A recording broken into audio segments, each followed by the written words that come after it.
साथ भी हम लोगों को बैठना है। उन लोगों को भी सत्र का संचालन के क्रम में जो कवर करते हैं न्यूज़ का, हमारे विधानसभा का, और कई भाषाओं के बीच में हम लोग उसको प्रसारित करने का काम करते हैं, उस जन जन तक पहुंचाने के लिए आपका भूमिका अहम होता है।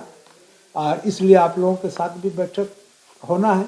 यही सत्र आहूत होने का पूर्व का यही सामान्य परिपाटी है, जिस सामान्य परिपाटी को हम लोगों ने कर लिया और आगामी कल से हमारा विधानसभा का सत्र प्रारंभ होने जा रहा है, प्रारंभ होगी। आहूत होने के पूर्व ये सामान्य परिपाटी है कि हम लोग पहले अधिकारियों के साथ बैठक करते हैं। सत्र में आवश्यक मटेरियल हमें उपलब्ध कराने में पदाधिकारी लोग मदद करते हैं। इसका मतलब, आवश्यक मटेरियल का मतलब यह है कि माननीय सदस्यों के द्वारा जो जन सुविधाओं का और जनता के समस्याओं का जो सवाल विधानसभा में रखा जाता है, उन तमाम सवालों का जवाब उन्हें विभागीय स्तर पर देना पड़ता है। उसके बाद बहुत सारा ऐसे कार्यक्रम है जिसको उन्हें करना पड़ता है। मैजिस्ट्रेट का रिपोर्ट करते हैं, लॉ एंड ऑर्डर का प्रॉब्लम को सॉल्व करते हैं, तरह तरह का विषय उनके पास होता है। इन तमाम विषयों के लिए हम लोग पहले पदाधिकारी के साथ बैठक किए। पदाधिकारी के साथ बैठक करने को उपरांत सभी माननीय दल के नेताओं के साथ, हमारे झारखंड विधानसभा के अंदर जितने सारे दल हैं और सारे दल के माननीय नेताओं के साथ हम लोग बैठक करते हैं। और बैठक करने के क्रम में जो हमारा औपबंधिक कार्यक्रम है, औपबंधिक कार्यक्रम मतलब 23 तारीख से लेकर के 3 तारीख तक, 2 तारीख तक हमारा ये विधानसभा चलने वाला है। इन तमाम दिन में कौन सा विषय पर कैसे समय हम लोग आवंटन करें, किस तरह से चर्चा हो, ताकि चर्चा का मान उच्चतम हो सके, यानी स्वस्थ चर्चा हो, स्वस्थ आलोचना हो, स्वस्थ समालोचना हो और सरकार के समक्ष प्रतिपक्ष के नेताओं के द्वारा एक मार्गदर्शन भी होता है कि ये बजट के अंदर में ये कमी है, इस चीज़ को अगर हम इसको समाधान करते हैं या आने वाला समय में इस पर ध्यान रखते हैं तो हम समझते हैं कि बजट 3.5 करोड़ की जनताओं के प्रति ज़्यादा बढ़िया होगा, लोग ज़्यादा आच्छादित होंगे। इन तमाम विषयों पर अपना अपना चर्चा करते हैं। चर्चा के क्रम में एक बात मैं बताना भी बहुत आवश्यक नहीं है, फिर भी बता दूं कि आप भी इस विषय को जानते हैं कि ये सत्र थोड़ा सा छोटा है। अब विषय भी कईक है, क्यों छोटा रखा गया, किस कारण छोटा हुआ, आप भी जान रहे हैं, हम भी जान रहे हैं। और बजट करना भी सरकार के लिए बाध्यता है कि समय अगर बजट नहीं होगा तो विभागों का काम काज बाधित होने की संभावना हो जाएगी। तो इन तमाम विषयों को ध्यान में रखते हुए इस बजट को रखा गया। कम समय के अंदर में हमारे माननीय सदस्यों को ज़्यादा से ज़्यादा इस बजट से लाभान्वित होना है अपने क्षेत्र के जनताओं के लिए। उसके लिए समय का सदुपयोग करने के लिए हम लोग आग्रह किए कि इस सत्र का समय का दुरुपयोग किसी भी कीमत पर न हो।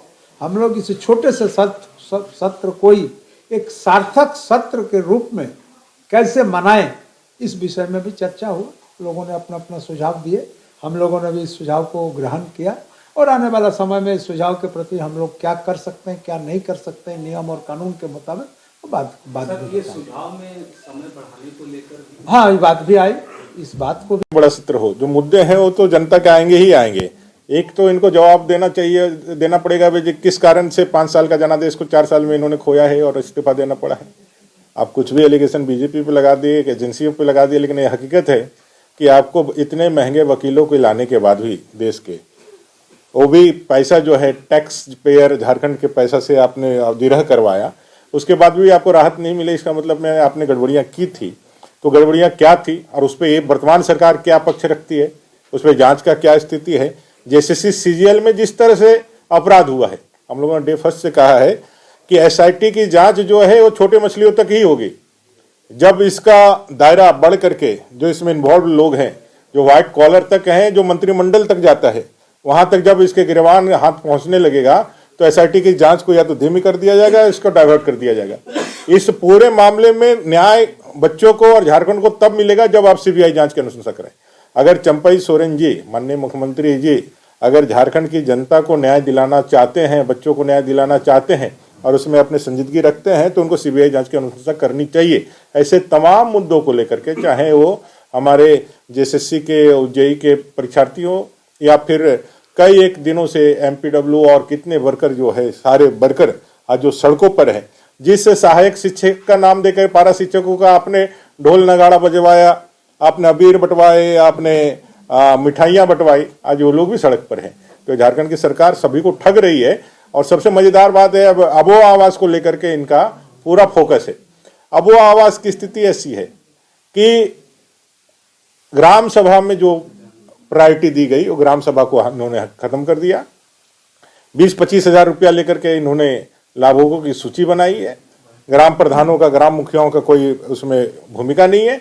और सभी जगह डीबीटी का करके हमने दिया है, ऐसा ये अनाउंस कर रहे हैं। बड़े बड़े हैंगर लगाए जा रहे हैं, लाखों करोड़ रुपए खर्च किए जा रहे हैं सरकारी आयोजन में। लेकिन हकीकत यह है कि आज तक, जब हेमंत जी मुख्यमंत्री थे और उन्होंने सिमडेगा के आसपास में कहीं पे एक कार्यक्रम का शुरुआत किया था, वो अवसर, आज तक जब चंपई सोरेन जी 3 जगह जाकर के प्रमंडल में इसका जो घोषणा किए हैं डीबीटी, जब प्रधानमंत्री जी डीबीटी करते हैं तो 1 घंटा के अंदर, आधा घंटा के अंदर, 24 घंटे के अंदर लाभुकों के खाते में पैसा जो है ट्रांसफर हो जाता है। लेकिन इनका डीबीटी ऐसा है कि आज 1 महीने दिन हो गए, लेकिन किसी भी लाभुक के खाते में 1 पैसा प्रथम किस्त का नहीं पहुंचा है। आपको याद होगा मुख्यमंत्री आमंत्रण कब हुआ था और उसमें विजेता के लिए 6 लाख का डमी चेक दिया गया था।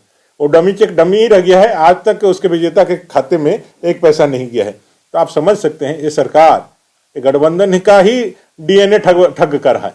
वो ठग करके सरकार एक गठबंधन में आई थी और अभी भी ठगी का काम कर रही है। और जब सरकार के यहाँ इस स्तर से यदि इस तरह का ठगी करने का काम हो, तो इस सरकार का भगवान ही मालिक है। अच्छा, ये हेमंत